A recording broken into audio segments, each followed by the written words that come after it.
Hi, my name is Ryan, as you all know, and today I'm going to be talking to you guys about how to get in shape. Now, getting in shape boils down to three things. One of them is eating. The second one is the type of training that you do, and the third one is consistency. Now, everybody has had a food pyramid growing up. The broccoli, the protein, and the carbs. You should have listened to your teacher back then because those are very good, important points that you need to know. Having a variety of foods that are healthy and good for you and that come from the ground is the most important step to maintaining a healthy diet and a healthy lifestyle. Now, there's two things that you might have not been taught. One of them is a caloric surplus and a caloric deficit. A caloric surplus simply means eating more calories than that you burn. For instance, if I have a maintaining calories at 2,200 calories, then if I wanted a caloric surplus, I would eat at 200 more calories. This would increase my body fat, but it would also increase my ability to gain muscle. Now, in contrast, the caloric deficit is eating less than that. So if I eat at 2,200 calories, now I eat at 2,000 calories. Now you are eating less than you normally do, and you could be losing weight or toning, depending on the exercise that you're doing and what you are doing. This leads me into the type of training that you do. If you eat at a caloric surplus or a caloric deficit, you can adhere to these certain types of training goals.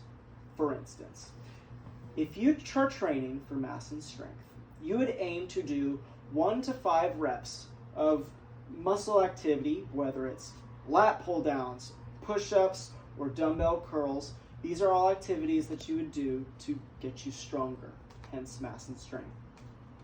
At this point, if you want bigger mass and you want to be stronger, you would have to eat at a caloric surplus. Eat more calories than what you take in. This will build muscle over time, and it'll enable you to lift more and get bigger and stronger and look bigger and stronger. However, if you bulk, we call it bulking, which is eating a caloric surplus, you eat for too long, and that way, that's when you can get stronger, but sometimes if you do it for a long time, you will gain fat with it. The next step, once you bulk and get fat, you can cut, which is basically eating at that caloric deficit, which is less than what you eat, and doing other types of training, such as endurance training, or you can do hypertrophy training. Endurance training is high reps, 15 to 20 reps, or a hypertrophy training is 8 to 12 reps. Endurance training, you'll see athletes like LeBron James or runners usually do endurance training. They tend to lose weight and body fat very fast because they tend to do cardio, which burns fat and boosts your metabolism.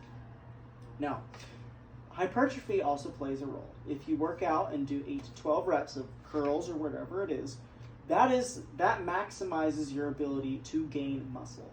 So if you maximize that ability and you eat at a caloric deficit, then you would lose weight, but you can also possibly gain muscle at the same time.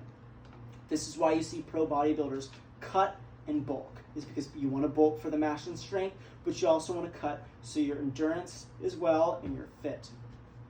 So it's a combo of all those things. This gets me into the third reason, is consistency. Now, consistency is important for all of this.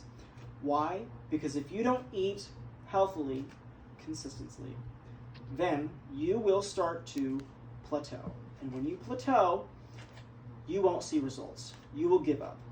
Everybody has had a New Year's resolution in here to go to the gym, and they say, well, I'm going to go to the gym 3 times a week. And you often find yourself falling off that cliff. And the reason why you fall off is because you don't allow yourself to cheat. You don't allow yourself to have those days where, I want to take this day for me. I want to eat whatever I want. So if you can do that and be consistent, and consistently pick days for you to have a cheat meal, but also keeping the goals that I set in mind, such as eating, the type of training that you do, whether it's endurance, mass, or strength, and being consistent. Consistent. Go all the time. Go to the gym 4 times a week. Go 3 times a week. Consistently eat healthy. But consistently also means consistently give yourself a break. Create a lifestyle that works for you. And don't let somebody else try to tell you how fit you should be or who you should be, is because that's all up to you and the lifestyle that you want to create. Now, I hope that today I give you guys some tools that you can use. That way you can create your own lifestyle and create your own fitness plan and diet plan that works for you. Thank you so much for your time. Appreciate it. Woo!